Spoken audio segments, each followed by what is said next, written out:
Assalamualaikum warahmatullahi wabarakatuh. Ya, ketemu lagi dengan Bapak Teddy Tahroni sebagai guru matematik. Ya, di mana pada saat ini Bapak akan menjelaskan tentang materi bab 2, yaitu tentang himpunan, ya, yaitu sifat-sifat himpunan. Di mana di sini Bapak ditemani oleh saudara Mino. Nah, ini dia Mino. Ya, Mino sangat setia menemani Bapak untuk menjelaskan tentang materi-materi yang nanti akan Bapak sampaikan. Begitupun materi saat ini tentang sifat-sifat himpunan akan disampaikan oleh saudara Mino. Ya, jadi waktu dan tempat Bapak silakan kepada Mino.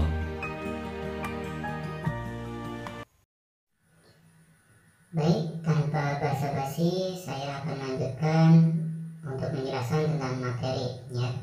Tentang materi yaitu sifat-sifat himpunan, dimana yang akan saya jelasin sekarang yaitu ada 4 materi, ya. Yang pertama yaitu ada tentang kardinalitas himpunan, kemudian yang kedua ada tentang himpunan bagian, yang ketiga ada tentang himpunan kuasa, kemudian yang keempat ada tentang kesamaan dua himpunan.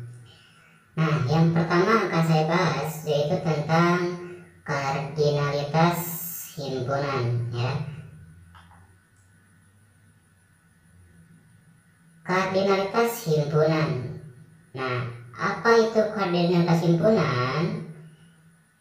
Kardinalitas himpunan adalah bilangan yang menyatakan banyaknya anggota dari suatu himpunan yang dinotasikan dengan NA, ya. Jadi N itu adalah banyak, ya, banyak.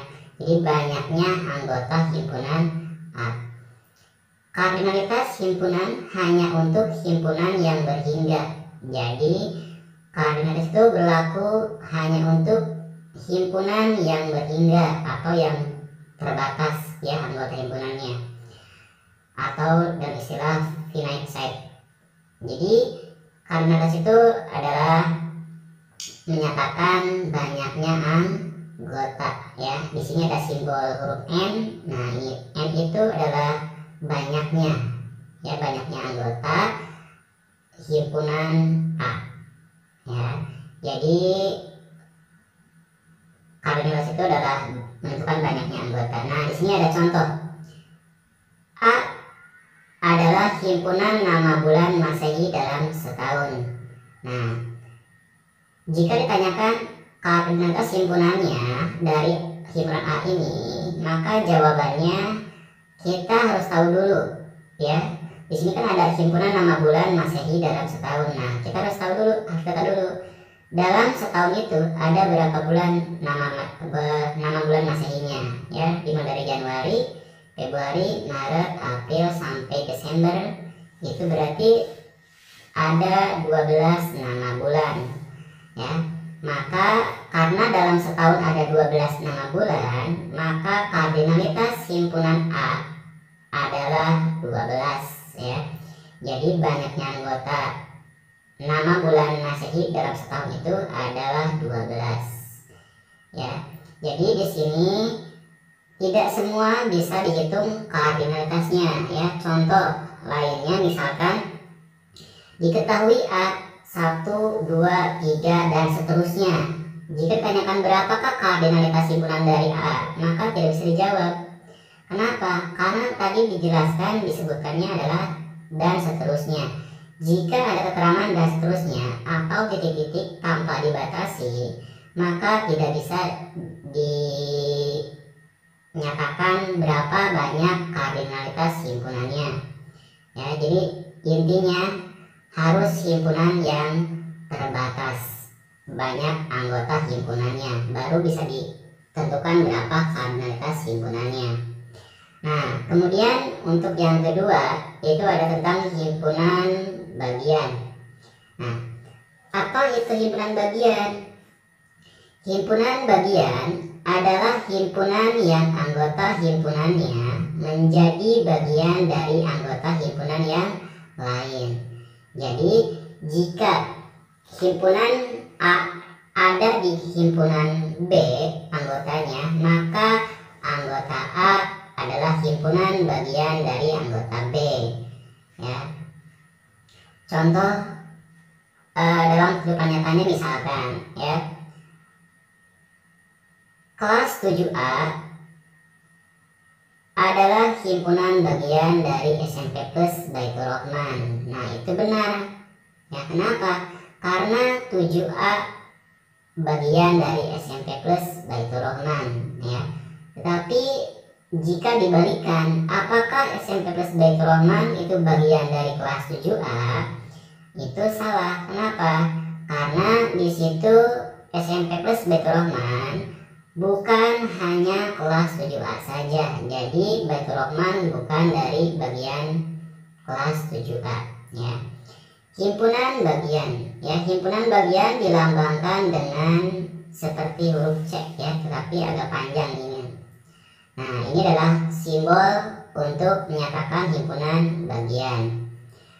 Jika diketahui himpunan A dan himpunan B, dan himpunan A merupakan himpunan bagian dari B, maka penulisannya seperti ini, ya. A himpunan bagian B. Jadi yang seperti huruf C ini, ya, adalah disebut himpunan bagian.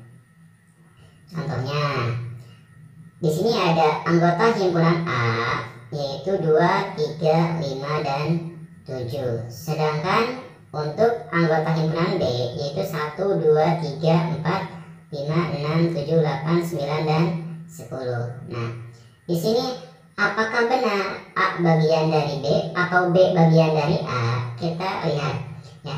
Karena anggota A himpunan A ini semuanya ada juga di anggota himpunan B, maka dapat disimpulkan bahwa A bagian dari B. Nah, kita lihat ke anggotanya, ya. Anggota himpunan A di sini ada 2, 3, 5, 7. Kita lihat 2 di B ada nggak? Ada, ya. 3 ada, 5 ada, 7 juga ada. Nah, jika anggota A semuanya ada di bagian anggota B juga, ya, maka A merupakan bagian dari B, ya. Tetapi jika kebalikannya, kita balikan, ya. Apakah B bagian dari A? Itu sudah jelas salah. Kenapa? Karena anggota B ada angka 1, sedangkan di anggota A nggak ada. Berarti B bukan bagian dari A, ya. Jadi intinya himpunan bagian itu tidak berlaku bolak-balik, ya. A bagian dari B, tetapi tidak bisa jadi B bagian dari A. Nah, kemudian untuk materi selanjutnya, next, yaitu tentang himpunan kuasa. Nah, apa itu himpunan kuasa? Nah, di sini ada himpunan kuasa A adalah himpunan dari himpunan bagian dari A, ya, yang ditulis dengan PA. Nah, di sini ada kata himpunan dari himpunan bagian. Berarti himpunan bagian di sini dia akan terbawa, ya, dia akan bermanfaat untuk menentukan himpunan kuasa. Banyaknya anggota himpunan kuasa dari himpunan A dilambangkan dengan NPA. Nah, N di sini tadi ingat bahwa N di sini adalah banyaknya anggota. Nah, P di sini adalah simbol dari himpunan kuasa dan A adalah himpunan A-nya, ya.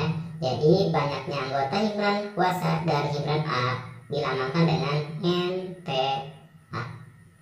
Nah, dengan rumus NPA, ya, adalah 2 pangkat P, ya, dimana P-nya ini, ya, dimana P-nya ini adalah NA. Jadi 2 pangkat P di sini, P-nya adalah banyaknya anggota himpunan A.